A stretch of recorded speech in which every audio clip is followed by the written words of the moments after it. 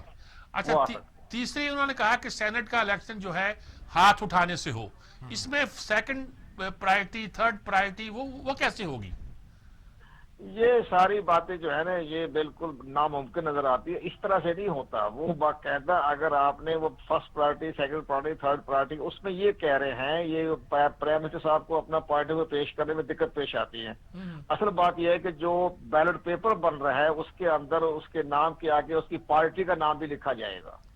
ٹھیک ہے, تو تاکہ جو آدمی کینڈیڈیٹ کھڑا ہو رہا ہے سینٹ کے الیکشن میں تو اس کا نام بھی آئے گا, اس کی پارٹی کا بھی آئے گا, جو ووٹ کاسٹ کرنے والا اس کا نام بھی آئے گا. اس میں سب سے بڑا مسئلہ وہ سیکریسی نہیں رہ سکتی. اچھا, یہ سارے معاملے بڑے گمبھیر ہیں, اور پی ایم صاحب ویسے ہاتھ کھڑا کرنے والی بات کہہ رہے. ہاتھ کھڑا کرنے والی بات first priority, second priority, third priority, 14 counting ہوتی ہے اس کے اندر, تو وہ کیسے کریں گے وہ؟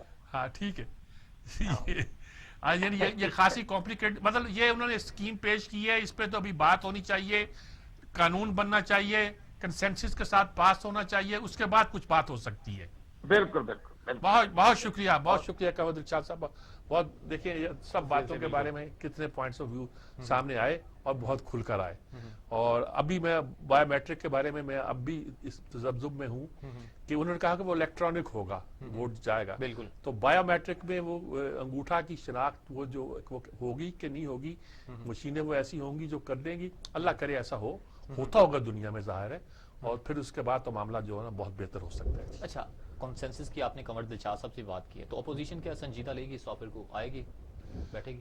اپوزیشن ابھی تو وہ کہتی ہے کہ ہم گورنمنٹ سے کوئی بات نہیں کرتے. ہاں, ہم نے بات نہیں کرنی, وہ کہتے ہیں نہیں آنا. وہ کہتے ہیں ان سے ساتھ نہ کوئی لیجسلیشن ہونی ہے, نہ کچھ اور کرنا ہے, نہ کچھ اور کرنا ہے. وہ تو بلکہ اب اشارتاً یہ کہتے ہیں کہ وہ بات کریں ہم سے جنہوں نے اصل فیصلے کرنے ہیں, وہ اس طرح کی بات کر رہے ہیں. اب اس میں ہی بڑی کنفیوژن ہے, اتنی کنفیوژن ہے جتنی وزیر اعظم کی بات میں. کیسے طے ہوگا, یعنی یہ ساری معاملے کون طے کرائے گا, کیسے طے ہوگا, کیوں کر طے ہوگا. ہمارا ملک کا جو نظام ہے, ہمارے ملک میں جو بندوبست ہے جس طرح کا, ہماری اشرافیہ اور ہماری اسٹیبلشمنٹ مقتدرہ, ہماری اشرافیہ مقتدرہ جس طرح اس ملک میں 70 سال سے ایک طرح کا نظام چلا رہی ہیں, اس کو آگے لانے کے لیے, اس کو جمہوری کرنے کے لیے آپ کو کیا کرنا پڑے گا, میں کچھ کہہ نہیں سکتا. صحیح ہے, بریک پر جانا جی, مجھے لوٹ کر آتے ہیں تو مزید گفتگو کو آگے لے کر چلیں گے. ایک مختصر سا وقفہ.